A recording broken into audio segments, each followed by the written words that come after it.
Welcome back to the next instalment in the My Code Archive series. So in today's video, we're going to be having a look at a game I wrote in 1995 called Infiltrator.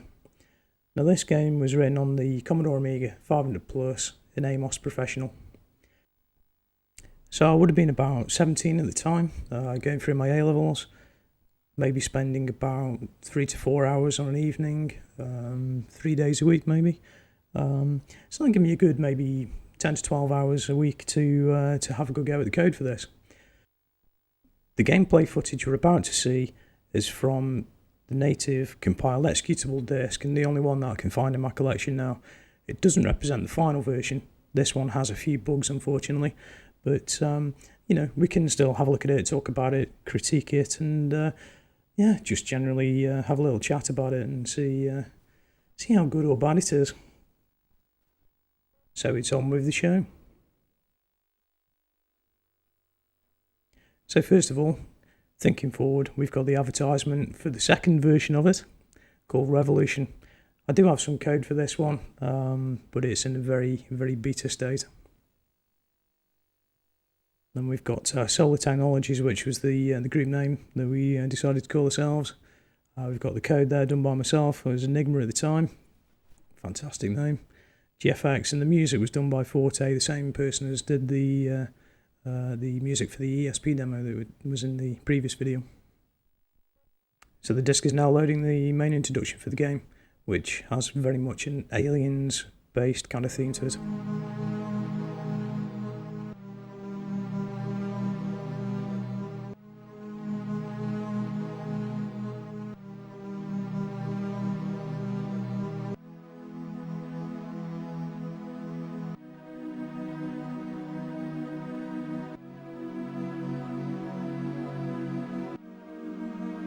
Scrolling into view now is the story for the game. It's based on all of the standard space-based tropes that you might expect of a game like this. More importantly, we've got 2 copper bars at the bottom and the top of the screen which we use to fade in the text, but it's in the wrong place, so the bottom line of text actually hasn't faded in correctly.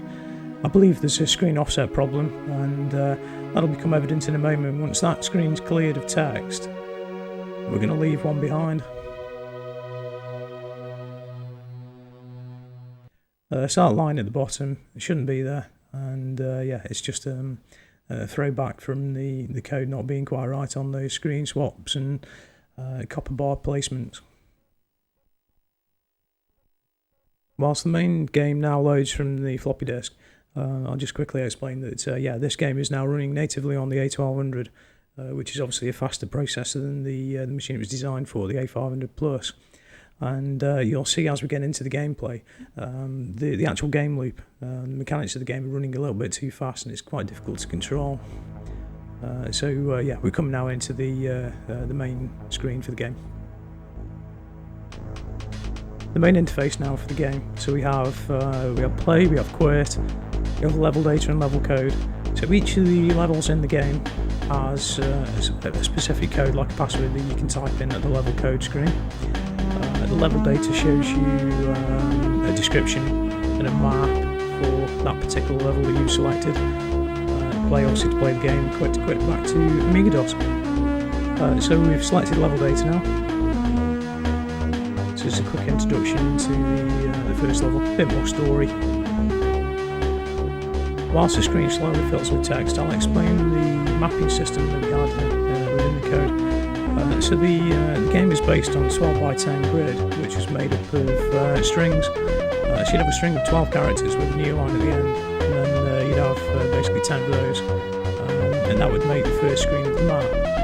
And yeah, we had a system where it would basically read the string and split it all out, and then draw a map screen which is about to appear.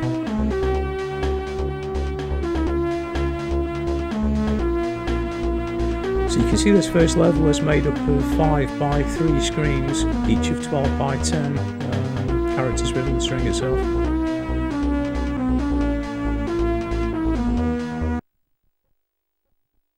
Okay, so we've selected play now. We have on the screen now the relevant statistics for your game in progress. So you've got the access code for the level, your lives, your score, the keys you've collected, and your engine parts. So into the main game. So the movement of the ship is controlled by rotating it into the relevant position you want to go into, and then pressing forward on the joystick to add thrust. And because it's running on a 1200, it's actually thrusting very quickly, which is making it a little bit difficult to control. The speed of the engine as well is actually running just a little bit too quick, so we've got quite a few shots coming out of the aliens. I think it's probably reaching the maximum bob count that the AMAL animation language can actually control, so some of the weapons that the aliens are firing are actually just disappearing quicker than they ought to be. So I've collected a key there, and you can hear I'm actually trying to fire now. So there's the fire sounds going off, but there's nothing coming out of the ship. And I believe again I've actually run out of actual objects to use in the AMAL language because the aliens are just firing so much.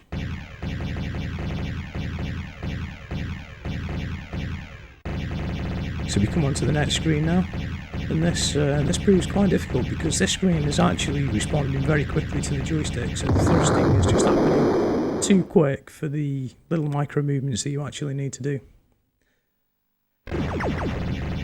So the basic idea of the game is to collect engine parts which allow you to escape the level, and to get the engine parts you need to get the keys to the relevant doors and make your way, progress through the map basically until the end. We're not going to see that today because it's actually quite uncontrollable, which is unfortunate, but you know, like I say, this is the only compiled copy that I've got, and it would take some code to actually fix all this stuff now.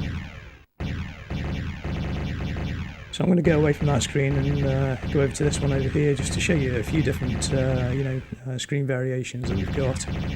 Different enemies, we've got probably a force shield extension there. We've got number 1 key there, which I'm not going to be able to get in this game.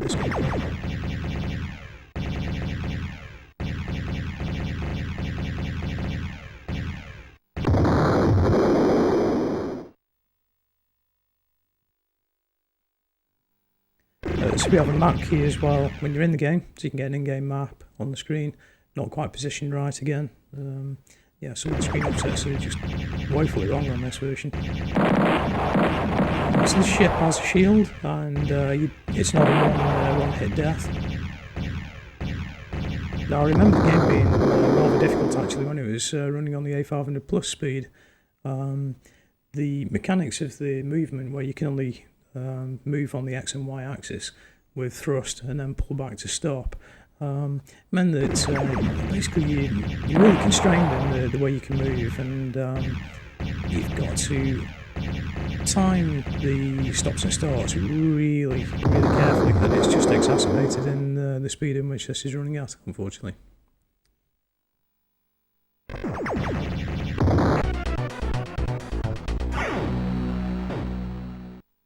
These are the final game elements now playing out. We've got the game over screen, we then go into the high score screen, and after a few moments we'll go back to the main menu for the game, so we can play the same level again, or we can enter a level code and then try and get a bit further. And so with that we get to the end of Infiltrator. So this game was actually never released. Obviously in this state I couldn't do anything with it, but it'd be nice to find the code and be able to fix the game loop, get the 5 buttons working, and actually, you know, do it justice, get it finished, send it out. If anybody's particularly interested, who knows, but yeah, it'd be a tick in the box to finish this project. Thanks all.